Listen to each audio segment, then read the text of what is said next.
I remember growing up as a young girl in the west side of Baltimore, west side, right? And so growing up in the west side of Baltimore, surrounded by my grandmother and all of my uncles and aunts and, just richness of family, I had no idea that I was actually living in poverty. You want to know why? Because the value of family could not be equated to money. And as I continued to grow up, my mom and dad wasn't there. My grandmother was that security blanket.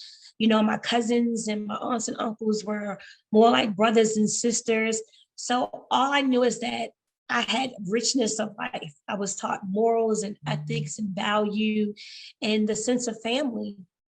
It wasn't until we continue to grow from, young kids to adolescents that the disparities in life started to become very clear.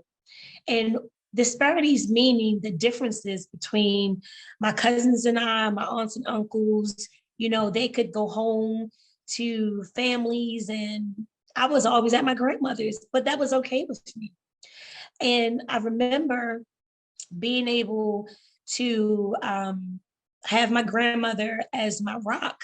And at one point in life, you know how, urban parents and grandparents used to play the lottery. My grandmother will play straight, box, and twisted 333 every week from the corner store, right? Can you relate? And so I remember this one time she actually won. She won several times. But in this one time she won, and it was a big payout. And all of a sudden her sadness, her gladness turned, her frown turned upside down. And I couldn't understand it, but I remember the sense of hurt and a sense of defeat. And then remember hearing her argue over someone stealing her money. And that hit the core of who I was, even at a very young age. But what I did know was that I wanted to be one less burden for my grandmother. And if you grow up in a big family or you're the oldest or the youngest of siblings, you can understand wanting not to be one less burden. So, we didn't come from money, but we came from family. And when my grandmother riches ended up being removed, I knew that I had to do something. And so knowing the area and the neighborhood and my family was well known. If you grow up in West Baltimore, anywhere in the hood, you know about corner stores, penny candies, 50, 25-cent sodas and all of that, right? So I went up to this corner store and I asked the young man, the owner, Chico, can I have a job? I was like all of 11 years old, right? Like a double digits. And, I knew we had a relationship because he knew my uncles and aunts. So I knew I would be at least safe. Lo and behold, I didn't know it was a drug friend. That's a whole nother discussion, right? But I asked him for a job and he said, well, you're underage, but what I could do for you is pay you under the table. Now, did you want me to get underneath the table after I work? No. What he was saying was he couldn't pay me in a form of a W-2, but he could give me cash. And you talking about somebody that was over the moon. In my mind, I knew that I needed to make a change. I needed to do something different to be one less of a burden for my grandmother. So nugget number one, change your mindset. It changes your behavior. Even at the young age of 11, I had dreams. My dream was to be a Supreme Court justice. My role model, or at least my digital role model, was Thurgood Marshall, but my real role model was my grandmother. And I knew I wanted to be a Supreme Court justice. Now, at 11, I had no idea of what it took to get there. All I know is that Thurgood Marshall stood for justice, equity, and civil rights. And that to me was my life. Seeing my grandmother going through things, seeing my uncles and aunts going through things, understanding what poverty was at that point, I was going through things. But the number one thing that I had to make sure in order for me to make a difference within myself was my mindset. How about you? What was that one thing that you ran up against or the barrier that you continue to face that you know that if you don't pivot your mind or if you didn't have or don't develop a different mindset or an outlook, will it change? Has it changed? And if not, why? Exactly. Mindset, nugget number one. Continue to grow, continue on a journey of being a young individual from the hood, growing up in an urban community, working at the age 11, you know, there were a lot of things that I still didn't know and didn't understand. But all I knew is that I couldn't go back to yesterday. I couldn't go back to what was going on at 10. As I continue to grow, as I continue to develop, as I continue to start seeing the world outside of that 4 block radius of growing up, there were a lot of barriers and things that started coming my way. But with a different mindset, with a different outlook, I knew that there could be more positive in my life than negative. So that's point number one. I remember as I continued to go through this journey that I went from elementary and high school. I used to go to Emerson Westside. I'm going to put it out there because it's okay, because it's part of my past, and it helped to develop who I was. I had all of these friends and all of these family members that went to Emerson, and I actually got kicked out. Yep, as a freshman, kicked out my third semester as a freshman, and I didn't even throw a lick.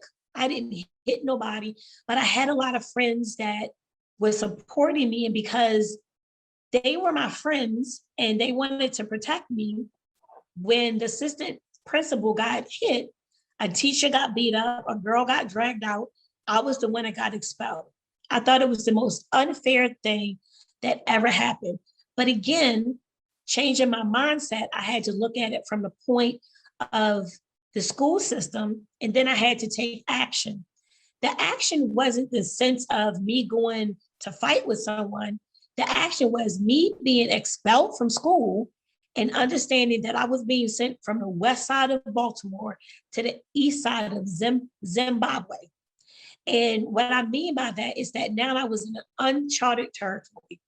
I couldn't take my old behaviors. I couldn't take my old habits. I couldn't take any of those things with me into this new area. Step one, change your mindset, change your outcome. Step two, I need to put my plan into action, because at this point in my life, I was now a repeating ninth grader, right?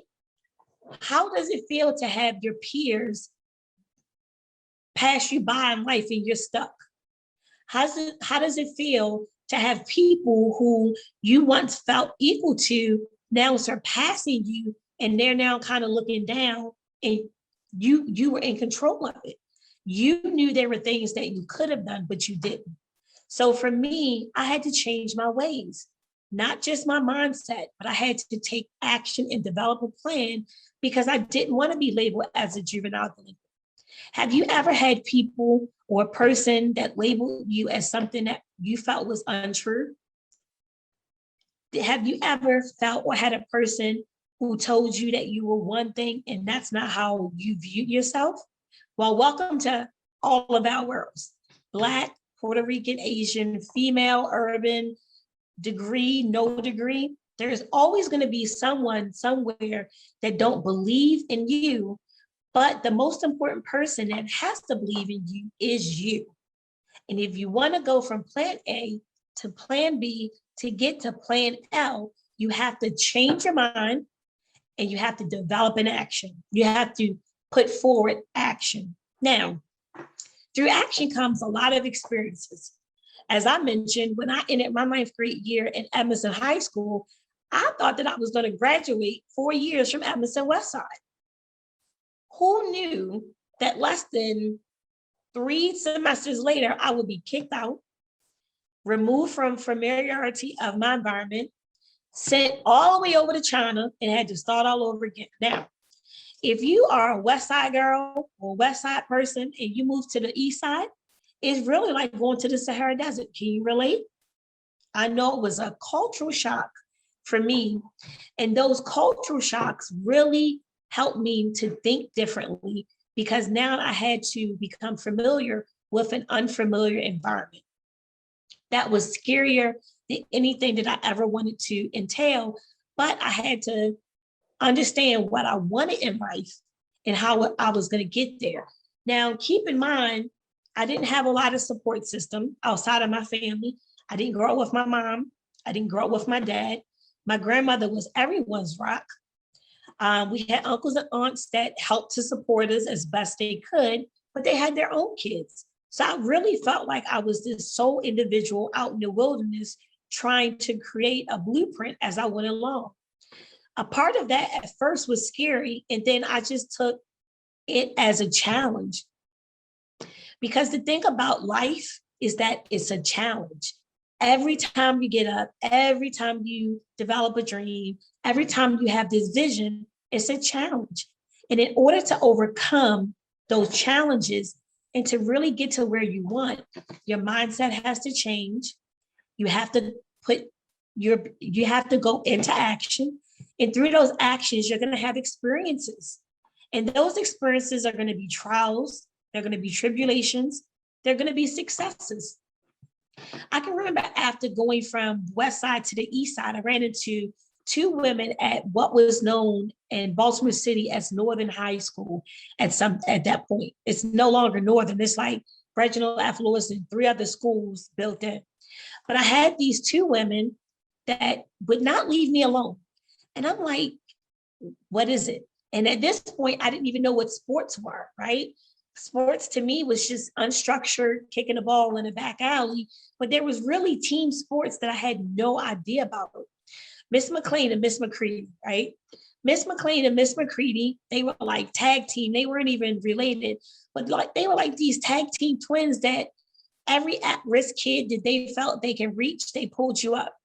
I remember Miss McLean saying, she pulled me under her wing and she was like, do you know what SGA is? No. And my mindset was leave me alone. I just got kicked out of Evanston. I've been labeled a juvenile delinquent. I can't get any trouble. I can't be late for school. I can't be absent or they're going to pull me out of here. She stayed on my heels and she said, I see something in you that you don't see in yourself. You are a mover and a shaker. And do you know how to play volleyball? I said, nope. And okay. So my action was that I had to start viewing myself a little differently because I wasn't a juvenile delinquent. I wasn't that kid that threw the punch. I didn't tell my friends to throw a fight, but all I know is that the perception that people had of me was not how I valued myself. But now I had individuals that wanted to help me understand what my value proposition was. And so, what about you? You have a dream, you have a vision, you change your mindset to get there. But that mindset is only the turning point. Without action, you can really never put your vision into reality, which means that you're going to have ups, you're going to have downs, you're going to have days of crying, but ultimately, every step you make is a success. You want to know why? Because who you were on day one will not be who you are on day 31, even if it's an internal to external transformation or metamorphosis. One other thing that I want to share, because obviously I have a short amount of time and I can't share everything with you, but I do want to journey with you. So be sure to go to www.adeepdiveacademy.com and watch the webinar to get the remaining parts of the nugget, okay? So number one, mindset. Change your mindset. That's step number one, because without it, you're always stuck in a ditch. Step number two, after the mindset, or in addition to the mindset, you have to ensure that you take action. With action comes untapped experience. Those experiences are going to give you up, it's going to give you downs, it's going to give you ins, it's going to give you out. But who you are is a different creature. I remember when I got sent over from Evanston West Side, getting kicked out, to now going to Northern, being identified as a juvenile delinquent, being told that by my uncle I was going to be barefoot and pregnant before I was 16, wasn't even having sex then. Don't even think I knew what sex was at the point, because I was full of life, right? I didn't come from riches. I came from value with family. So the world was my oyster. simply due to family. So when my uncle said that to me, I couldn't understand why. It was very offensive because he had this attitude towards me. And I'm like, dude, I don't even know you like that, right? But when I got to Northern, I had a whole new set of lens. I had experiences behind me that I didn't want to be a part of my present or my future. So my mindset changed, my actionable step changed. But most important, and write this down. Let me wait for a second. 3, 2, 1, pencil and piece of paper, behavior. The behavior had to follow the mindset and put it into action, which really helped me to understand who I am, and what I could achieve. Now, was this overnight instantaneous success? Absolutely not. Let me tell you something. In high school at Northern, I had a math teacher who did not want me to pass Algebra 2. I think it was algebra. I failed this man like 3 years in a row. White man. And it wasn't even about color. He just didn't want, he saw potential in me that I didn't, but he did not want me to pass. Here comes Miss McLean and Miss McCready, pulled that man right on his coattail, and we got through. But then I ran into my school counselor, and it's funny because I got something to tell you at the end, right? Here comes my school counselor. I applied to one university, University of Maryland Eastern Shore. I took the SAT one time. I was not the greatest person in reading long passages and short passages. I think I did eeny, meeny, miny, mo to the math. And I fell asleep on SAT. I sure did. It was too long. I didn't understand strategy. My school counselor told me, wait for this. You ready?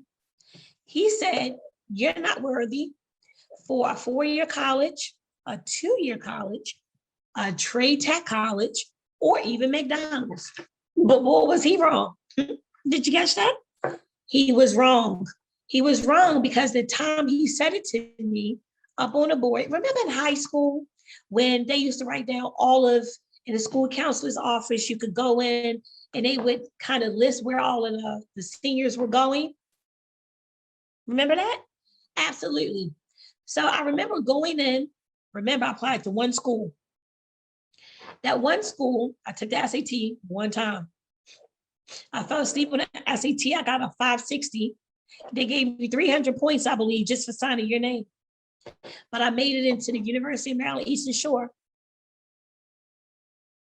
In that summer bridge program, it didn't matter. You want to know why it didn't matter? Because number one, I had to change my mindset. When my grandmother got robbed, or they took away her riches, and I felt the hurt that she felt, it forced my mindset to change because I no longer wanted to be one of her dependents. I wanted to develop independence so that I could, at one point, help her by helping myself.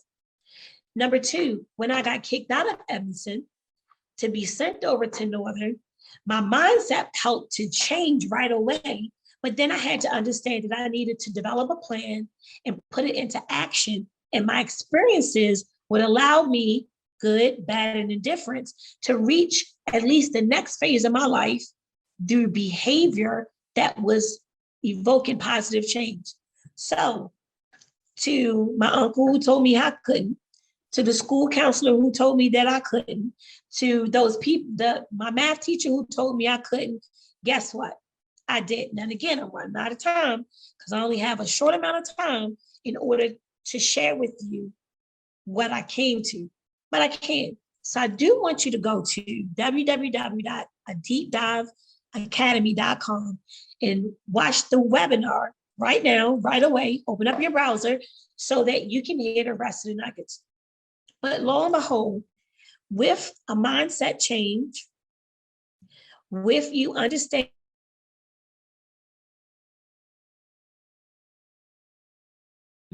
be into action, you're going to obtain experiences that are uncomfortable, that is outside of the norm. But when you're in an uncomfortable scenario, that's how you know you're growing. And when you're growing, as long as you keep putting one foot in front of the next, you're going to have a change behavior, a metamorphosis experience. And with that, today, I am glad to share that not only did I complete that 4-year degree and then a master's degree, but I have 2 PhDs earned. So when you have people who doubt you, when you have people to tell you that you couldn't, when you have individuals who let you know that they may not be your number one cheerleader on their side, you have options, and those options lead to success. What did I have to do? I had to develop a blueprint. I had to strategically develop a methodology that worked for me. And not just for me, but for you too. You want to know why? Because when you look at this webinar and you look in the mirror, we have a lot of similarities. We have a lot of differences, but we have a lot of similarities because of who we are. We're humans first.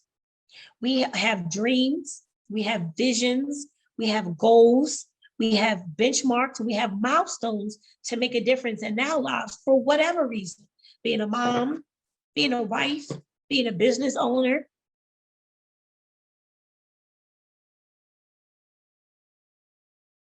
And if not, you should. You want to know why? Because someone did it for us. To do so, you got to change your mind. Step number 1. So I'm going to wrap it up real quick, but head over to www.adeepdiveacademy.com. Just as it said, adeepdiveacademy.com. You won't be disappointed. Sign up today to listen to this webinar to get the rest of it so that you can take your dreams into reality by, number 1, changing your mindset. It doesn't matter about yesterday because we can't go back in time. But what we can do is prepare for tomorrow while embracing the present, this webinar while you're here, right? Number 2, develop a plan and put it in action. You may not even have a plan, but every day that you wake up, that means that your journey isn't over. Get up, brush your teeth, get in the tub, make sure you put on your clothes. And even if it's just to reach out to one person, that's action. And from those actions, you're going to start developing and going through experiences, highs, lows, ins, out. But at the end of the day, it's going to lead to a sense of success. And you're going to say, you know what, my bank account may not look like this, but I made 5 more connections. I'm one step closer to what my dream is. And then from there, your whole entire behavior catches up with your mindset. And now your mindset, your behavior, and your action is now being catapulted to now you completing everything and anything you want because you are filled with limitless potential. And I want to work with you along in that journey. You want to know why? Because I am who you are and you are who I am. When people said you couldn't, I'm going to tell you you can. When people say you don't, I'm going to tell you you can. When people put a period, I'm going to say, let's change that period to a comma so that you can understand what it is that you're destined to do. So go over to www.adeepdiveacademy.com, sign up for that webinar. Let me know what you think. And if nothing else, write down 3 things right now that you want to achieve in the next 60 days. And then I want you to email me. What was your vision and what was the outcome? And if you're uncertain, go to www.adeepdiveacademy.com, pick up the rest of those nuggets, put them into action after you change your mindset and your behavior, and let me